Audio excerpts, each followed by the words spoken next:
Bonjour à tous, bienvenue dans cette vidéo. Donc on va voir aujourd'hui quelle est la meilleure durée au final de prêt pour investir. Est-ce qu'il faut partir sur du 10 ans, 15 ans, 20 ans, 25 ans, bref.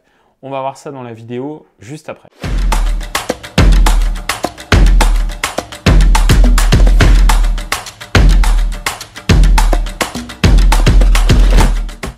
Comme je viens de vous le dire, donc aujourd'hui l'objectif c'est de définir si oui ou non il y a une meilleure durée d'emprunt pour votre prêt immobilier.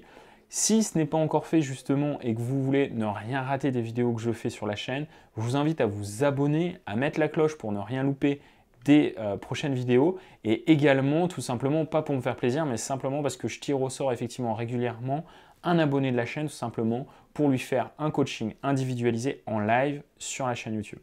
Alors, effectivement, c'est une question qui revient très souvent.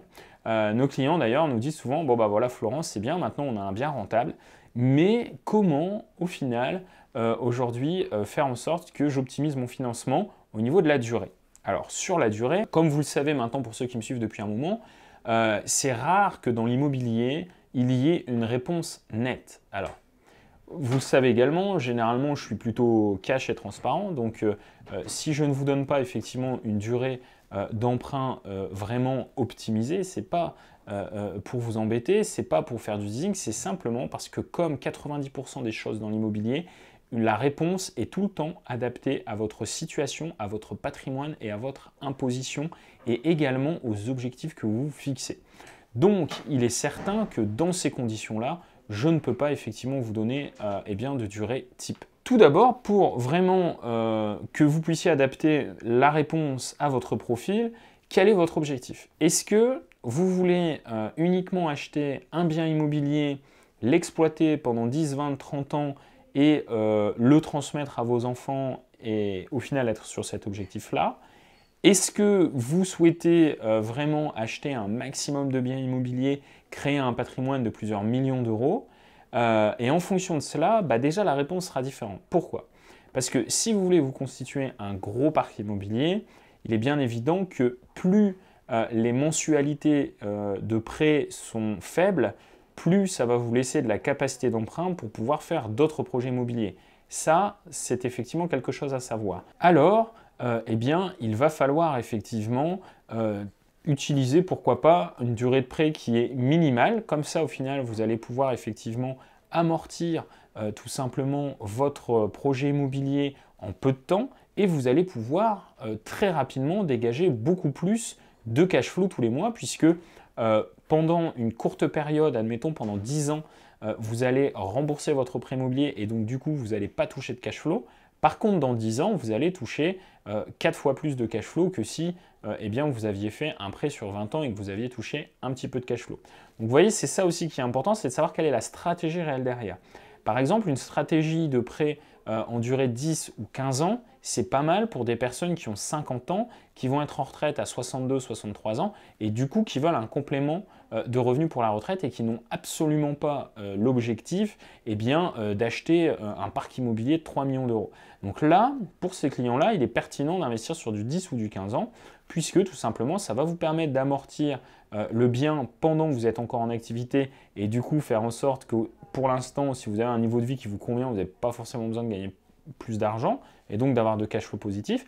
Par contre, dans 10 ans, quand vous allez être en retraite, là, vous serez content justement d'avoir un maximum de cash et du coup, vous aurez un maximum de cash puisque vos loyers ne seront plus amputés tout simplement de l'emprunt mensuel puisque vous aurez déjà remboursé l'emprunt sur votre bien immobilier.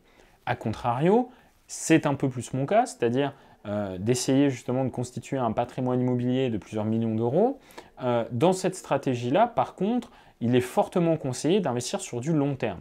Alors, j'en entends déjà certains me dire « Oui, mais Florence, si on investit sur du 25 ans, le problème, c'est qu'on va payer au final beaucoup d'intérêts. » Alors déjà, je vais déjà vous donner quelque chose de très factuel. Il y a 10 ans, les prêts étaient, en moyenne, les taux d'intérêt étaient 4 à 6 fois plus importants qu'aujourd'hui. Donc en final, aujourd'hui, même si on emprunte sur du 25 ans, ok, on a des taux d'intérêt qui sont effectivement un peu plus importants que sur du 15 ou du 20 ans, ce qui est normal puisque la banque prend plus de risques également. Mais en tout cas, on est dans des taux qui restent quand même 4 à 6 fois moins importants qu'il y a une dizaine d'années. Et donc, en réalité, aujourd'hui, emprunter, effectivement, coûte peu cher. Donc ça, c'est aussi quand même un des points à prendre en compte dans sa réflexion pour la durée, c'est de se dire qu'en réalité, aujourd'hui, si on emprunte sur 25 ans, on bénéficie quand même de conditions avantageuses.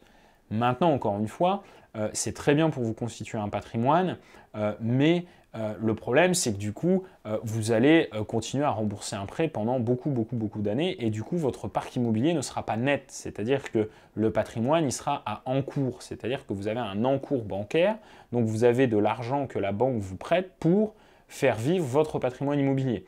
Donc ça, c'est bien au début. Après, quand vous allez commencer à faire grossir votre parc immobilier, que vous allez commencer à faire beaucoup de cash flow, généralement, ce que je conseille, c'est de faire ce qu'on appelle de l'arbitrage. Donc là, vous allez eh bien, tout simplement pouvoir, par exemple, solder certains prêts pour faire en sorte que certains biens immobiliers ne soient plus eh bien, avec un encours bancaire, qu'il n'y ait plus de prêt sur le bien immobilier, mais que ce bien soit complètement amorti pour pouvoir commencer effectivement à réinvestir, etc. Et montrer à la banque aussi que vous avez des biens qui sont non gagés par une hypothèque ou eh bien, assouvis à une société de caution.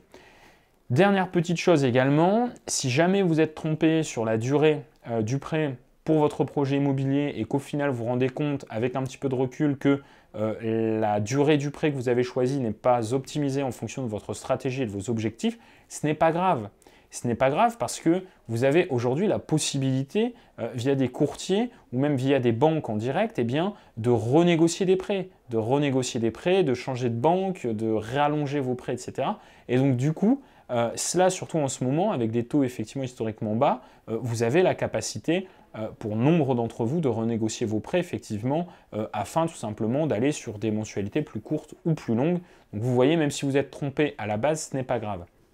C'est un petit peu comme l'investisseur qui passe à l'action et qui achète un bien immobilier et qui me dit bah ouais mais au final il n'est pas rentable. Généralement, cette personne-là, je lui dis c'est pas grave si c'est pas rentable, on peut revendre, ça fait 4 ans que tu amortis l'emprunt, etc. Tu risques de ne pas perdre d'argent, oui tu ne vas peut-être pas en gagner, mais déjà tu seras passé à l'action, tu auras appris, tu auras engrangé de l'expérience qui va te permettre dès maintenant d'être rentable. Sur le financement, c'est pareil, vous avez effectivement voilà, la possibilité en aval de renégocier tout ça effectivement pour que ça corresponde au mieux à votre stratégie. D'ailleurs, si vous avez des questions, n'hésitez pas à me les poser en commentaire. J'y répondrai personnellement ou via un membre de mon équipe Prudential Immobilier afin effectivement que l'on puisse voir ensemble sur l'optimisation de tout cela. J'espère que cette vidéo vous a plu. Si vous n'êtes pas encore abonné à la chaîne YouTube, je vous invite à le faire justement pour ne rien louper du contenu que je vous donne pour optimiser tous vos investissements immobiliers. Et d'ailleurs, à ce titre, j'ai un lien dans la description de cette vidéo qui vous permettra d'assister à une conférence offerte d'1 heure qui va vous montrer effectivement comment j'ai fait pour investir dans l'immobilier et comment mes clients également arrivent tout simplement à se constituer un réel patrimoine grâce à l'immobilier. Je vous dis à très bientôt pour une prochaine vidéo.